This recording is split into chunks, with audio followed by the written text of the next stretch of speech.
two main questions or statements that I hear the most from people looking at the plan.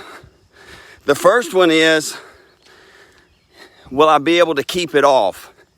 If I can lose the weight, will I be able to keep it off?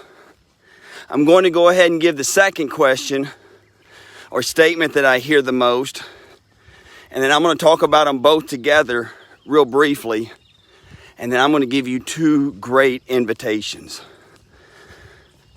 The second one is, it's more of a statement, I just can't afford it. I had someone yesterday tell me, I just can't afford your plan. Not even talk to them about the plan, talk to them about any of it. So how do I answer these two questions? First, in October, I was 26 pounds overweight. I wasn't dreaming. My energy was low. My back was hurting. In January, I decided to get on a plan, but I was very, very, very uncertain I could ever get back to my healthy weight. You know that healthy weight?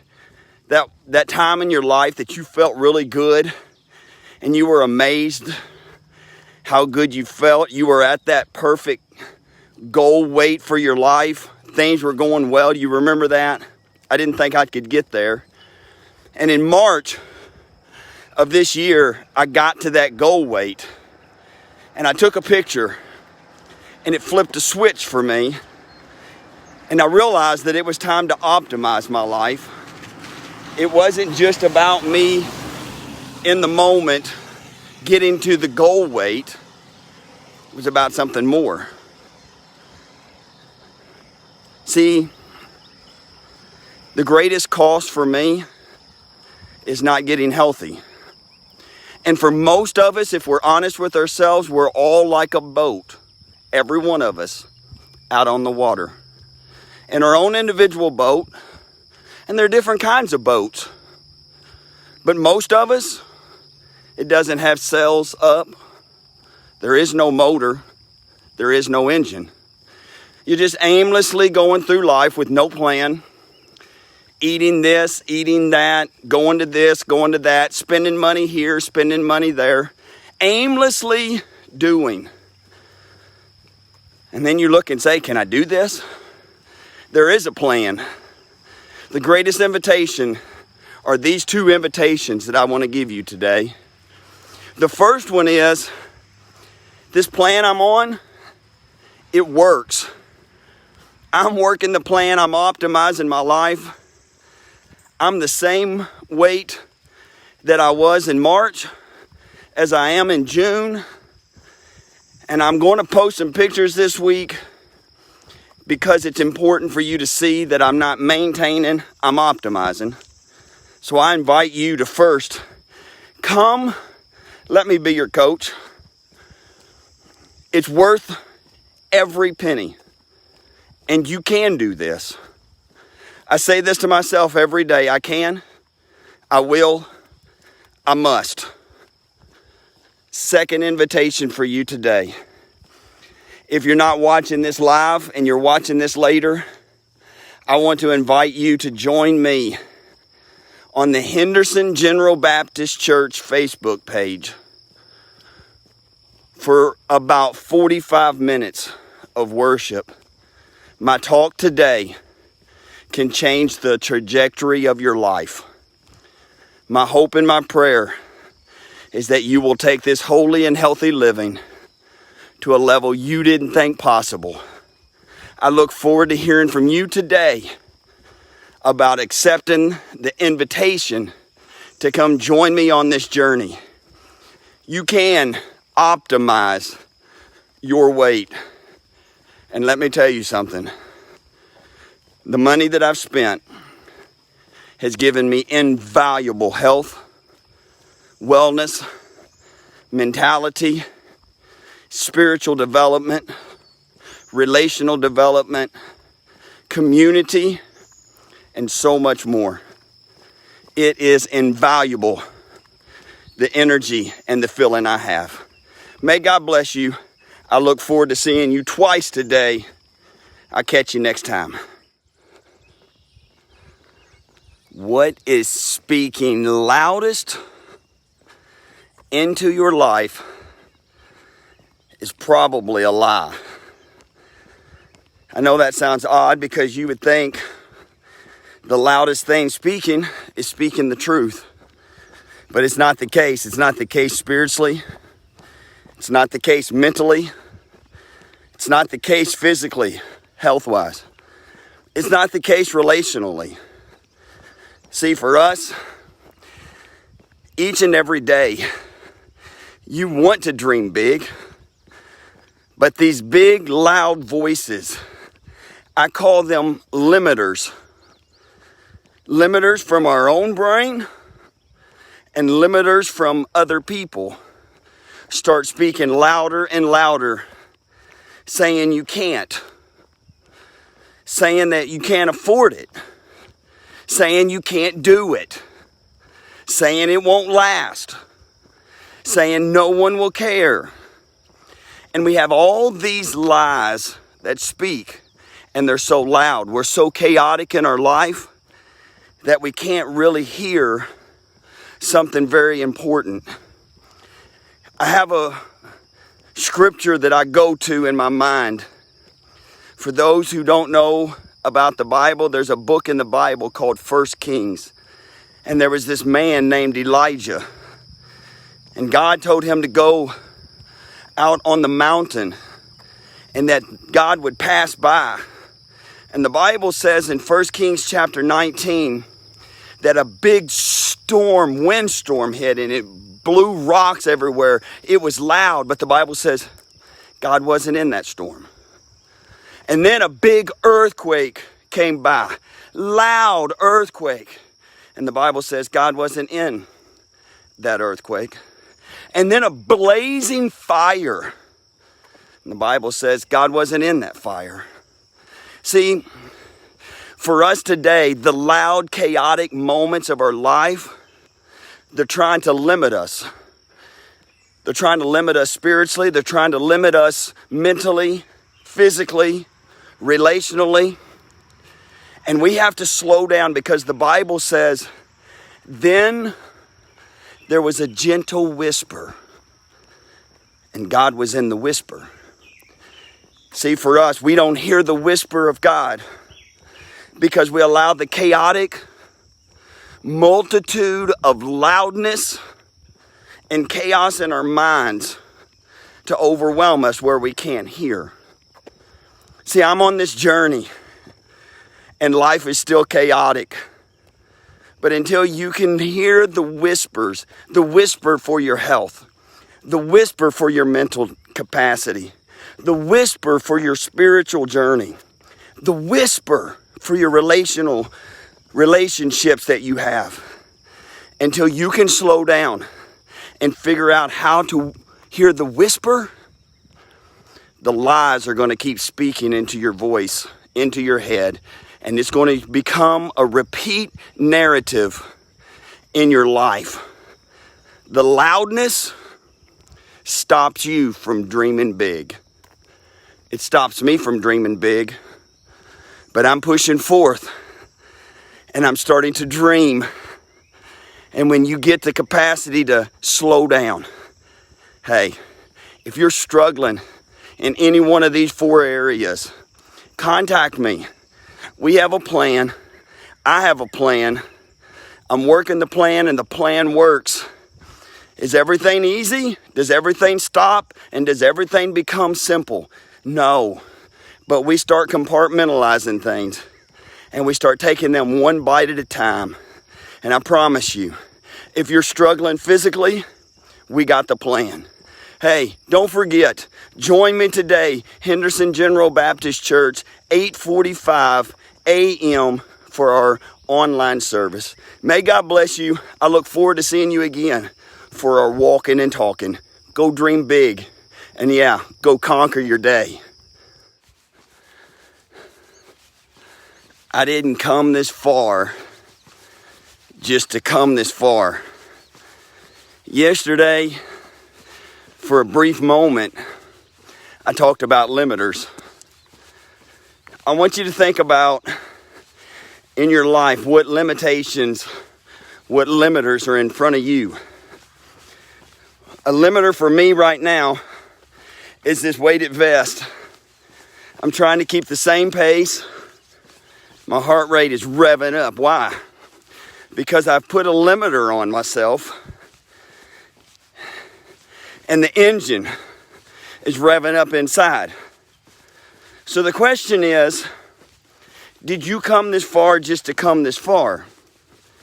So these two limiters that I want to briefly talk about is the reality of one, projectors. What do I mean by that? What happens in our life is we set a goal, we set a dream, and we go tell somebody about it.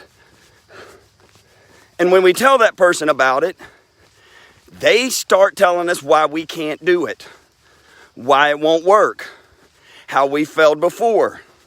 They'll remind us of everything that stops us and says, you can't do this. These projectors are actually not projecting who you are. These projectors are actually projecting who they are. So in my life, I have some negative projectors. They're not my cheerleaders. I call them my boo berries. They're always going to boo me. They're always going to put me down. And what I've come to realize about projectors is that not everybody that gives me their opinion of what I can do is of equal value. Think clearly about how and who you are letting project in your life. The second one is personal pain. The biggest obstacle, the biggest limiter in our life is this brain right here wants to stop any form of pain. So in personal, you'll start thinking it yourself. Well, once I lose the weight, I'm going to gain it all back. Once I lose the weight, I'll just go on. I want to give you an insight that most people don't know. Food is an inanimate object. Food is not the problem. Your diet is not the problem. See, that's the part of this plan for me that is so great, is I realize in my life, it's not about the food. It's about my personal pain and my mental capacity. So when you think about the plan you're on and why you can't do it, who are you allowing to project into your life? And what personal pain are you allowing to stop you, to limit you?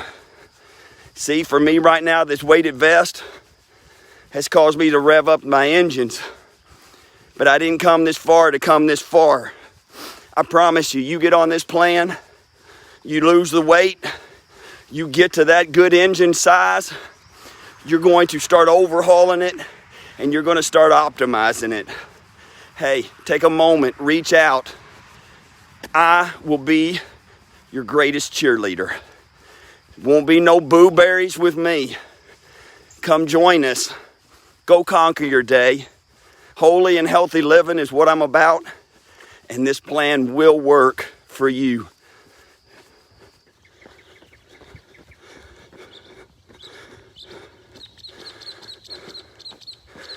Don't be a limiter. Yesterday I talked about removing limiters in your life. And today I say charge those heels. Today on my walk, instead of wearing a weighted vest, I'm running up every hill. See, in our life, we look around at all the limitations that we allow ourselves to put on ourselves and others put on us.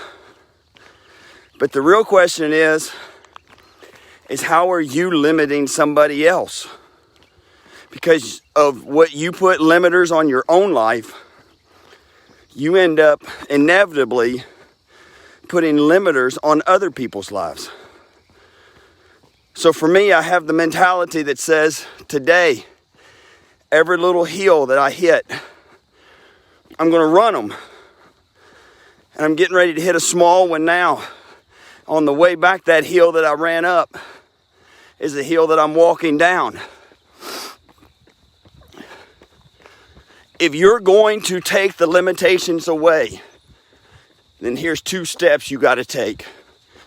You have to identify the first limiter in your life, the one that is stopping you from reaching your truest potential, the one that is stopping you from reaching bigger goals. What is the limitation you keep putting on yourself? Is it your past? Is it fear of failure of the future?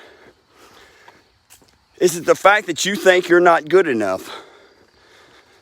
Is it the reality that somebody told you years ago that you couldn't do it? Until you take the limiters off of your life, you can't go and help someone else take the limitations off of their life. So you charge those hills. Many people will take time in the valley because they're afraid to charge the hills. I make this announcement, and I do it for myself. Over the years, I've said I wanted to write a book. I've started the book many times over, but never wrote a word. I'm writing this book. I'm dreaming. I want us to go conquer our day. Go conquer our life. To live a life of holy and healthy living. To take charge of the hills. I want to take those limiters off of your life today.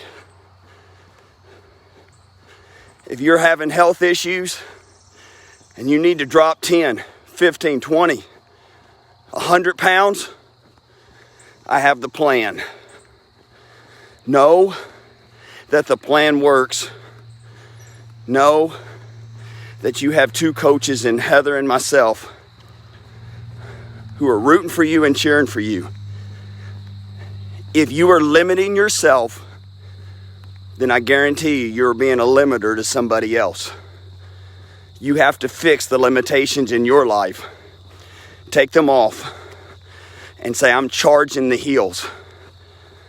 The thing is about charging the hills is every hill I can see it coming. And I have to make the determination, when does the hill start? Go charge your hills. Go conquer your day. Contact me. Now's the time to take charge of your health. Now is the time to take that limiter off the table. Because once you get that going, the other things fall in place. I look forward to talking to you. Message me, message Heather. Put a comment in there. I want more information. Hey guys, I got to charge this last hill. All right, we'll catch you guys later. The other day, I mentioned a limiter, and I called them blueberries. You know, I used to call them joy suckers, and I used to call them boo birds, because they're always chirping all the time. But for me, my life is being transformed. So what I'm about to tell you, I want to preface it by saying that the Bible tells me that I am to live at peace with everyone as much as depends on me. So when I'm around the blueberries, I tried to be cordial, nice, but what I realized with blueberries is that they're always vomiting up negativity.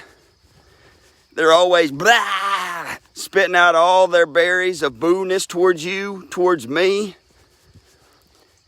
And I would say 95% of people who spew out the blueberries don't even know they're doing it. They're unaware. But when you're around them, you get down and you start sucking it all up. You start picking it all up. It's like little Debbie oatmeal pies all over the floor. And you just eating it.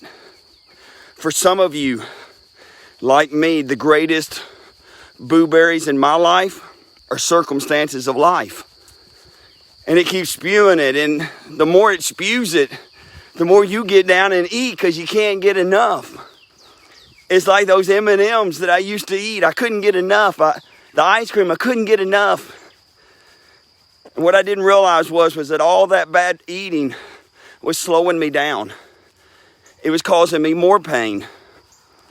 So there's people in your life that you continue to allow to be the blueberry pie of your life. You keep eating it. Your boss at work, and then what do? You have a bad day every day. Loathing that you walk in. That family get together. You hate it because those blueberries, but you pick them up and you just divulge of it. And it's like you can't get enough. And you keep re-eating it and re-eating it. Having this narrative in your head. And these blueberry people who are vomiting those things up, they're controlling your life. And they're not even trying to. What do you do about it? Here's what I know. From the abundance of the heart, the mouth speaks, the Bible tells me. So what I put in, I'm inevitably going to give out. I give you an example of a blueberry in my life that when I get around this person, everything and everyone are idiots to this person. That's what they say. The longer I'm around that person, I have to watch out, or I start thinking the same thing. Why? Because what I put in, I'm inevitably going to give out. It works that way with my physical health. It works that way with my spiritual health. It works that way with my mental health. It works that way with my relational health. So what do? When I get around blueberries, I know they're coming. And I know they're going to spew all these berries out. I only reach down and grab one. And I put it in my back pocket. And whenever I'm out walking and I want to give up, I reach back. I take a bite of that little berry. They don't even know they're helping me to release the brakes on my journey. Go fuel yourself with proper fuel. Stop allowing the blueberries to make you bitter, battered, broken, and bruised. Quit sinking into the pit of despair because of blueberries. Quit taking a bath and sitting and soaking and souring in it. Go out and conquer your day. Hey, contact me, contact Heather. I promise you, we are not blueberries. We're going to give you the proper plan to transform your life. Pigeon versus eagle mentality. You know, as I walk and I finish up my walk this morning and head off to do my push-up challenge, I continually go back to this mentality of which mentality do I have? Do I have the mentality of a pigeon, or do I have the mentality of an eagle? For each one of us, there's going to be storms that are going to hit. There's going to be moments of life that are going to stop you in your tracks and knock you to your knees. Sometimes all the way flat on your face. I've had those circumstances and situations. Many people think that I'm immune to pain or fear or worry or doubt. But what they fail to realize is that there's a difference between a pigeon mentality and an eagle mentality. See, a pigeon mentality is we're always fighting other pigeons to get attention. We're always groveling at the park, getting down, trying to get crumbs from other people. What are the crumbs of a pigeon mentality? I need more likes on Facebook. I need more people to tell me I did a good job. I need more people to say this. I need someone to be there while I cry on their shoulders. And yep, we all have those moments. And my moments, my roughest times, what I realized is all the people that were my friends, what I realized was I was just hanging out with pigeons. They were always taking, and never given. There's been a story that's been told of a guy who went up top of a cliff to just watch the wildlife from above and look at nature. And he saw this eagle flying. And he looked off into the west, and here come a great big storm. And he kept watching that eagle. And as that storm approached, the winds were picking up and getting stronger and stronger.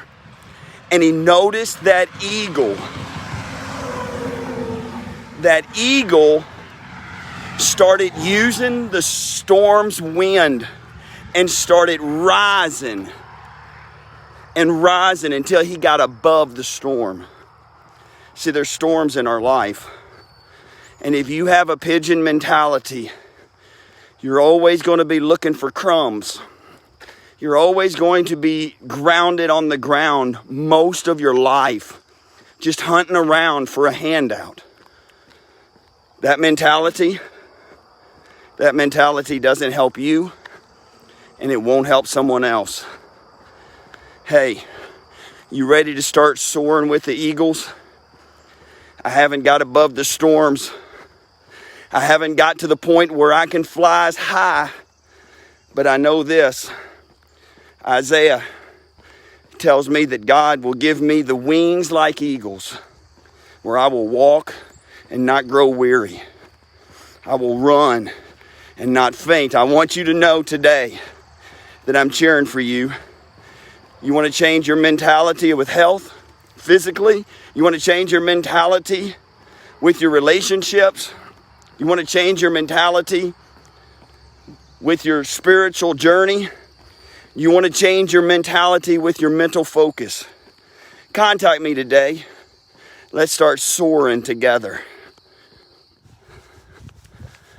Consistent discipline. Today I have this weighted vest on. Some people may say, why in the world you wear a weighted vest? It reminds me. I tried to keep up with the same pace today with the weighted vest as I did yesterday without the vest. I'm a full minute behind in each mile. And what I realize in life is that if I'm going to be all that I can be, then I have to have consistent discipline in all 4 areas of my life.